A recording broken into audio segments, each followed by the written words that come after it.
तुलसी को जल देते समय बोलने चाहिए यह 3 शब्द, सभी मनोकामनाएं पूर्ण हो जाती हैं। दोस्तों, आज के इस वीडियो में हम जानेंगे तुलसी को जल देते समय क्या बोलना चाहिए। एक बार की बात है, देवी सत्यभामा ने भगवान श्री कृष्ण से तुलसी को जल देने का महत्व पूछ लिया था।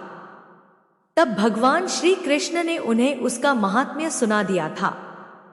आगे देवी सत्यभामा कहती है, हे स्वामी, आपने मुझे तुलसी को जल देने का महत्व तो बता दिया है, किंतु अब मेरे मन में यह जानने की जिज्ञासा हो रही है कि तुलसी को जल कैसे देना चाहिए। तुलसी को जल देने की सर्वोत्तम विधि कौन सी है तथा तुलसी को जल देने का मंत्र कौन सा है। कृपया आप मुझे इन सभी प्रश्नों का उत्तर दें। तब भगवान श्री कृष्ण देवी सत्यभामा से कहते हैं, हे प्रिय, जिस प्रकार से मैंने तुम्हें तुलसी का महात्म्य सुनाया है, उसी प्रकार से तुलसी को जल देते समय बोले जाने वाले मंत्र का भी बड़ा महत्व है। यह मंत्र केवल 3 शब्दों का है, किंतु इसका प्रभाव बहुत कल्याणकारी है। जो भी मनुष्य नित्य तुलसी को जल देते समय अपने मुख से केवल यह 3 शब्द बोल देता है, तो साक्षात लक्ष्मी उसके घर में प्रवेश करती है, उसकी दरिद्रता समाप्त हो जाती है, उसे धन धान्य की प्राप्ति होती है। वह मंत्र बताने से पूर्व मैं आपको तुलसी के इस मंत्र का महात्म्य सुनाता हूं। इस महात्म्य को सुन लेने मात्र से ही मनुष्य के समस्त पाप नष्ट हो जाते हैं। उसे 100 वर्षों तक तुलसी को जल देने का पुण्य प्राप्त हो जाता है। इसीलिए देवी, आप इस कथा को ध्यान से पूरा जरूर सुने। देवी सत्यभामा कहती है, हे प्रभु, मैं इस कथा को पूरा अवश्य सुनूंगी। आप मुझे तुलसी के मंत्र का महात्म्य सुनाइए। श्री कृष्ण कहते हैं, हे देवी सत्यभामा, दक्षिण में एक अत्यंत शोभायमान नगरी थी। उस नगरी में शर्मा नाम का एक खोटी बुद्धि का ब्राह्मण रहता था। पापियों का तो वह शिरोमणि था। उसका जन्म एक ऐसे ब्राह्मण परिवार में हुआ था जो पाप कर्म करने वाले शास्त्र ज्ञान से शून्य थे। वह जन्म से तो ब्राह्मण था, किंतु कर्म से वह अत्यंत दुराचारी था। वह ना पूजा पाठ करता, ना ध्यान करता, ना जप, ना होम और ना ही अतिथियों का सत्कार करता था। उसके द्वार पर आए अतिथियों को बिना दान किए ही क्रूरता पूर्वक भगा देता था। स्त्री लंपट होने के कारण वह सदैव ही पराई स्त्रियों में आसक्त रहता था। उसे मदिरा पान करने की भी आदत थी। साथ ही वह मांस खाया करता था। वह दिन में खेत में काम करके पत्ते बेचकर जीविका चलाया करता था और रात्रि में वेश्याओं का सेवन करता था। इस प्रकार से उस ब्राह्मण ने अनेक वर्षों तक जीवन व्यतीत किया। फिर एक दिन वह दुर्बुद्धि शर्मा बेचने के लिए, पत्ते इकट्ठा करने के लिए एक ऋषि की वाटिका में घूमने लगा और पत्ते तोड़ने लगा। तभी एक काल रूपधारी काले सर्प ने उस ब्राह्मण को काट लिया और उसी समय पर उसकी मृत्यु हो गई। उसके बाद 2 यम के दूत उसे लेने के लिए उस स्थान पर प्रकट हुए और उसे उठाकर यमलोक ले जाने लगे। मार्ग में वह यम दूतों के सामने बहुत विलाप करने लगा, हे दूतों, मुझे कहां ले जा रहे हो? मुझे छोड़ दो, मेरे प्राण बख्श दो। किंतु यमदूत उसे यह कहते हुए ले जाने लगे, अरे दुष्ट ब्राह्मण, तेरे पाप कर्मों के कारण तुझे सांप ने काट लिया है। अब यमराज तुझे अवश्य घोर नरक में डाल देंगे। फिर यम के दूत उस ब्राह्मण को लेकर यमलोक पहुंचते हैं और यमराज के सामने खड़े हो जाते हैं। चित्रगुप्त उस ब्राह्मण का लेखा जोखा निकालते हैं और यमराज से कहते हैं, हे धर्मराज, इस ब्राह्मण ने बचपन से लेकर मृत्यु तक पाप ही पाप किया है। इसने कभी कोई पुण्य का काम नहीं किया है। फिर धर्मराज अपने दूतों से कहते हैं, हे दूतों, इस घोर पाप करने वाले ब्राह्मण को उठाकर ले जाओ और इसे नरक में डाल दो। फिर यम के दूत उस ब्राह्मण को ले जाते हैं और नरक की भयंकर अग्नि में धकेल देते हैं। अनेक वर्षों तक नरक में सजा भुगतने के बाद उस ब्राह्मण को दूसरे जन्म में एक बैल का शरीर मिलता है। बैल का जन्म पाकर वह बोझ उठाने का काम करने लगा। उसका मालिक उससे दिन रात काम करवाने लगा। फिर जब उस बैल की शक्ति कम हुई तो उसके मालिक ने उसे एक लंगड़े आदमी को बेच दिया। उस लंगड़े आदमी ने उस बैल को खुद का बोझ उठाने के लिए उपयोग किया। वह उसकी पीठ पर बैठकर घुमा करता था। इस प्रकार से उस बैल ने 8 वर्ष तक उस लंगड़े आदमी का बोझ उठाया। फिर एक दिन वह लंगड़ा आदमी उस बैल की पीठ पर बैठकर किसी ऊंचे पर्वत पर जाने लगता है। उस पर्वत पर बहुत देर तक चढ़ने के कारण वह बैल बहुत थक गया। उसकी शक्ति क्षीण हो गई और कुछ समय बाद वह बैल बहुत जोर से मूर्छित होकर जमीन पर गिर पड़ा और अंतिम सांसें लेने लगा। तभी वहां पर खड़े लोगों को उस बैल पर बड़ी दया आ गई और वे उसके मुख में पानी डालने लगे। फिर उन लोगों में एक पुण्यात्मा व्यक्ति था। उसने उस बैल का कल्याण करने के लिए अपना पुण्य उस बैल को दे दिया। उसे देखकर अन्य लोगों ने भी अपना अपना पुण्य याद करके कुछ पुण्य उस बैल को दे दिया ताकि उसे मुक्ति मिल सके। उसी भीड़ में एक वेश्या भी खड़ी हुई थी। सभी लोग अपना पुण्य उस बैल को दे रहे थे। यह देखकर उस वेश्या ने भी अपना पुण्य ने उस बैल को दे दिया। कुछ देर बाद उस बैल की मृत्यु हो जाती है। फिर उस स्थान पर यमदूत आते हैं और उस बैल के शरीर से उस ब्राह्मण की आत्मा को निकालकर यमलोक ले जाते हैं। यमलोक ले जाने पर उसे यमराज के सामने खड़ा किया जाता है और फिर चित्रगुप्त उसका लेखा जोखा देखते हैं तो वे आश्चर्य में पड़ जाते हैं। उस वेश्या के द्वारा उस बैल को दिया हुआ पुण्य बहुत बड़ा होता है।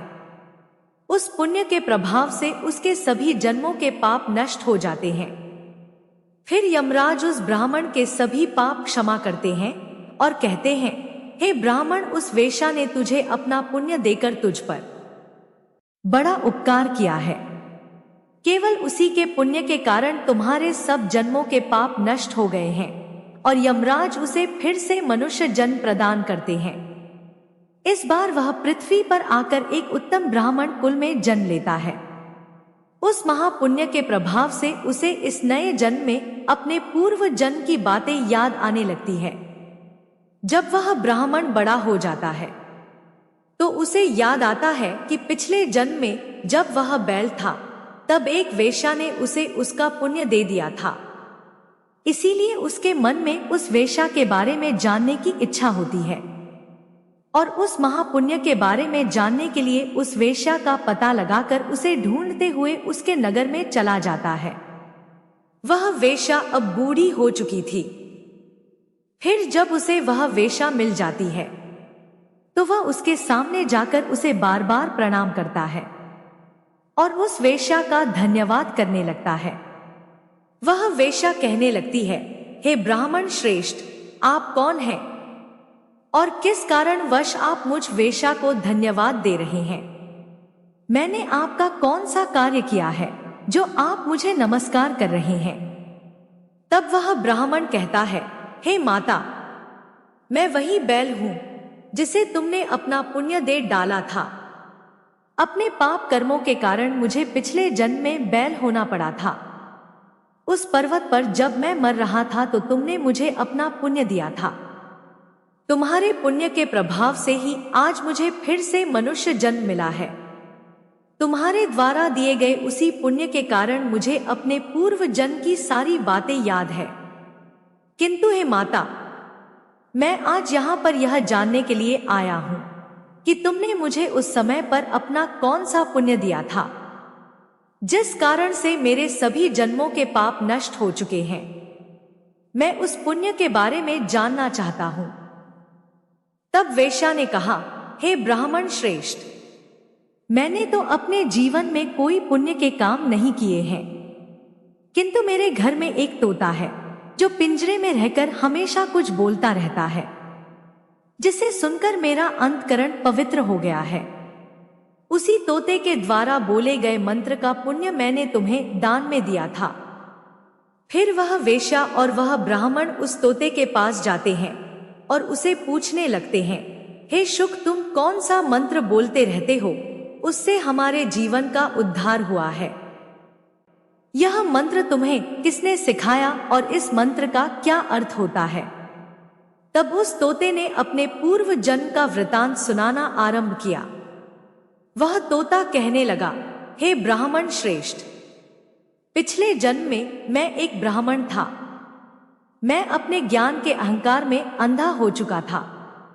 मैंने कभी गुरुजनों का आदर नहीं किया, सदैव ही उनका अपमान किया। मुझे अपने ज्ञान पर इतना अधिक घमंड हो गया था कि जिस कारण से मेरे क्रोध बहुत अधिक बढ़ गए और मैं सभी से द्वेष करने लगा, अन्य मनुष्यों को तुच्छ समझने लगा, विद्वानों का भरी सभा में अपमान करने लगा। फिर कालांतर में मेरी मृत्यु हो गई और मुझे यमलोक ले जाया गया। पूज्य जनों और गुरुजनों का अपमान करने के कारण मुझे तोते के कुल में डाल दिया गया और मेरा जन्म एक तोते के रूप में हो गया। मेरे पाप कर्मों के कारण छोटी अवस्था में ही मेरा अपने माता पिता से वियोग हो गया। फिर मैं पेड़ की डाल पर बैठ रो रहा था, तो उसी स्थान से कुछ मुनि जा रहे थे। उन्होंने मेरी दयनीय पुकार सुनी और मुझे लेकर अपने आश्रम में चले गए। वहां उस आश्रम पर उन्होंने मुझे एक सुंदर पिंजरे में रखा और मेरा अच्छी तरह से ख्याल रखा। वे मुझे नित्य भोजन दिया करते थे और पढ़ाते थे। उस स्थान पर वे ऋषि मुनि, उनकी स्त्रियां और बालक सभी नित्य तुलसी के पौधे को जल देते थे और उसके सामने एक मंत्र का जाप करते थे। उन्हीं के मुख बार बार उस मंत्र को सुनकर मैंने उसे रट लिया और तभी से मैं उस मंत्र को जान गया हूं और वही मंत्र में दिन रात बोलता हूं। उस मंत्र के प्रभाव से मेरी कभी मृत्यु नहीं हुई और मेरी आयु 100 वर्ष की हो गई और मैं इतने वर्षों तक जीवित रहा। इसी बीच एक रात को एक चोर उस स्थान पर आ गया और उसने मुझे वहां से चुरा लिया। फिर इस वेश्या ने मुझे उस चोर से खरीद लिया। इस वेश्या के घर पर आने के बाद भी मैं उस मंत्र को बोलता रहता था, जिसे सुनकर इस वेश्या का मन भी पवित्र हो गया और इसने वेश्या का काम छोड़कर भगवान विष्णु की भक्ति करने लगी। उसी मंत्र के प्रभाव से मेरे पूर्व जन्मों के सभी पाप नष्ट हो गए और उसी मंत्र के प्रभाव से इस वेश्या का भी अंतक पवित्र हो गया। हे ब्राह्मण देवता, उसी मंत्र के पुण्य से आप भी पाप मुक्त हो गए हैं। इस प्रकार से तोते ने उस ब्राह्मण को और उस वेश्या को सारा वृतांत सुना दिया, जिसे सुनकर वह ब्राह्मण और वेश्या दोनों ही अत्यंत प्रसन्न हुए और फिर वे दोनों ही नित्य तुलसी को जल देकर उस मंत्र का जाप करने लगे। फिर वह तोता, वेश्या और वह ब्राह्मण तीनों उस मंत्र के प्रभाव से दिव्य विमानों में बैठकर विष्णु लोक को चले गए। श्री कृष्ण कहते हैं, हे देवी सत्यभामा, देखा आपने, केवल तुलसी के इस मंत्र के प्रभाव से उस तोते के, उस वेश्या के और उस ब्राह्मण के सभी पाप नष्ट हो गए हैं। इसीलिए प्रत्येक मनुष्य को रोज तुलसी को जल देते समय इस एक मंत्र का उच्चारण अवश्य करना चाहिए। हे देवी, वह मंत्र इस प्रकार है, इसे तुम ध्यान से सुनो। ओम वृंदावन स्वाहा, ओम वृंदावन स्वाहा। श्री कृष्ण कहते हैं कि जो भी स्त्री नित्य तुलसी के समक्ष इस मंत्र का उच्चारण करेगी वह सौभाग्यशाली बनेगी। जो भी पुरुष तुलसी के सामने इस मंत्र का उच्चारण करेगा उसे अक्षय धन की प्राप्ति होगी। जिस घर के सामने नित्य तुलसी की पूजा की जाएगी उस घर में साक्षात लक्ष्मी का वास होगा। तुलसी का यह मंत्र राज कल्पत्रु है। यह समस्त फलों को प्रदान करने वाला है। अतः जो भी तुलसी के सामने इस मंत्र का उच्चारण करेगा उसे संपूर्ण सिद्धियां प्राप्त होगी। स्त्रियों को सदैव ही स्नान करके, अपने बाल बांधकर, मांग में सिंदूर भरकर नित्य तुलसी को जल देना चाहिए और इस मंत्र का उच्चारण करना चाहिए। रोज तुलसी के पौधे की परिक्रमा करनी चाहिए। इससे सभी दोष नष्ट हो जाते हैं। नित्य शाम के समय तुलसी के पास दीपक जलाना चाहिए और तुलसी के पास बैठकर भगवान विष्णु की आराधना करनी चाहिए। तुलसी के पास दीपक जलाने से मनुष्य को धन धान्य की प्राप्ति होती है। हजारों अमृत के घड़ों से नहलाने पर भी श्री हरि को उतनी तृप्ति नहीं होती जितनी वे मनुष्यों के द्वारा तुलसी का एक पत्ता चढ़ाने से प्राप्त करते हैं। 10,000 गाय के दान से मानव जो फल प्राप्त करता है वही फल तुलसी पत्र के दान से पा लेता है। जो मृत्यु के समय अपने मुख में तुलसी पत्र का जल पा जाता है वह संपूर्ण पापों से मुक्त होकर श्री कृष्ण के धाम जाता है। श्री कृष्ण कहते हैं, पूर्णिमा, अमावस्या, द्वादशी और सूर्य संक्रांति के दिन मध्याह्न काल, रात्रि और अशौच के समय तेल लगाकर बिना स्नान किए अथवा बिना हाथ पैर धोए रात्रि के वस्त्र पहनकर तुलसी के पत्र तोड़ता है वह महापाप होता है। श्राद्ध, व्रत, दान, प्रतिष्ठा तथा देव पूजा के लिए तोड़े हुए तुलसी पत्र बासी होने पर भी 3 रात्रि तक पवित्र ही रहते हैं। तुलसी का एक एक पत्ता ना तोड़कर पत्तियों के साथ अग्रभाग को तोड़ना चाहिए। तुलसी की मंजरी सब फूलों से बढ़कर मानी जाती है। मंजरी तोड़ते समय उसमें पत्तियों का रहना भी आवश्यक माना गया है। पूज्य भाव से पौधे को हिलाए बिना तुलसी के अग्रभाग को तोड़ना चाहिए। इससे पूजा का फल लाख गुना बढ़ जाता है। तुलसी के पत्तों को कभी नाखून से नहीं तोड़ना चाहिए, इससे पाप लगता है। रात्रि में तुलसी के पौधे को स्पर्श ना करें अथवा उसके पत्ते ना तोड़े, ऐसा करना अशुभ माना गया है। रात्रि में तुलसी का पौधा निद्रा अवस्था में होता है, ऐसे में पत्ते तोड़ने पर पाप ही लगता है। गुरुवार के दिन तुलसी के पौधे में थोड़ा सा कच्चा दूध अर्पित करें। दूध चढ़ाते समय ओम नमो भगवते वासुदेवाय इस मंत्र का जाप अवश्य करना चाहिए। तुलसी के पौधे के पास शालिग्राम रखे और उस पर तिल चढ़ाए। पूजा में तुलसी और शालिग्राम को दूध में भीगी हल्दी का तिलक अवश्य करें। शालिग्राम पर तुलसी पत्र रखकर चंदन लगाना चाहिए। अगर कोई महिला मासिक धर्म में है तो वह तुलसी की पूजा ना करे। मासिक धर्म के दौरान तुलसी को स्पर्श करने से घोर पाप लगता है, इससे स्त्री की दुर्गति होती है। तो दोस्तों, इस प्रकार से भगवान श्री कृष्ण ने देवी सत्यभामा को तुलसी को जल देने के मंत्र का महात्म्य सुनाया है। यह कथा आपको कैसी लगी कमेंट करके अवश्य बताएं। अगर यह जानकारी अच्छी लगी तो वीडियो को लाइक जरूर करें। कमेंट में जय श्री कृष्ण, जय मां तुलसी जरूर लिखें। साथ ही चैनल को सब्सक्राइब करें। आप सभी का दिल से धन्यवाद।